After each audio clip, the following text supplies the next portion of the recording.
अस्सलामु अलैकुम वरहमतुल्लाहि वबरकातुहू। अल्हम्दुलिल्लाहि कफ़ा व सलामुन अला इबादिहिल्लज़ीना इस्तफ़ा अम्मा बअद। अऊज़ु बिल्लाहि मिनश शैतानिर रजीम। बिस्मिल्लाहिर रहमानिर रहीम। क़ुल हुवल्लाहु अहद, अल्लाहुस समद, लम यलिद व लम यूलद व लम यकुल लहू कुफ़ुवन अहद। रब्बि इश्रह ली सदरी व यस्सिर ली अमरी वहलुल उक़दतम मिन लिसानी यफ़क़हू क़ौली। रब्बि ज़िदनी इल्मा। मेरे दीनी मिल्ली व इस्लामी भाइयों, अभी नेपाल के अंदर मरदमशुमारी का दौरा चल रहा है। आज इंशाअल्लाह तबारक व तआला उसी ताल्लुक से ये प्रोग्राम किया जा रहा है। हम सब चाहते हैं कि नेपाल के अंदर मुसलमानों की तरक्की कैसे हो, मुसलमान कैसे आगे बढ़ें और मुसलमानों के बहुत सारी ऐसी चीज़ें जो हुकूमत से मख्फी रहती है उन्हें कैसे उजागर किया जाए। इन्हीं सब बातों को लेकर के आज का ये प्रोग्राम इनेकाद किया गया है। प्रोग्राम शुरू करने के लिए सबसे पहले मैं दावत सुखन दूंगा तिलावत कुरान के लिए अब्दुल अहद बिन अब्दुल रहीम मदनी हफ़िज़हुल्लाह को। वो तिलावत कुरान मजीद से इस मजलिस का आगाज फरमाएं।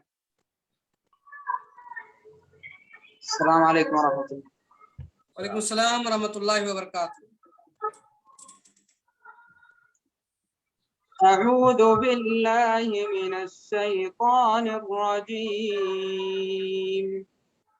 बिस्मिल्लाहिर रहमानिर रहीम। तबारकल्लज़ी बियदिहिल मुल्कु व हुवा अला कुल्लि शैइन क़दीर।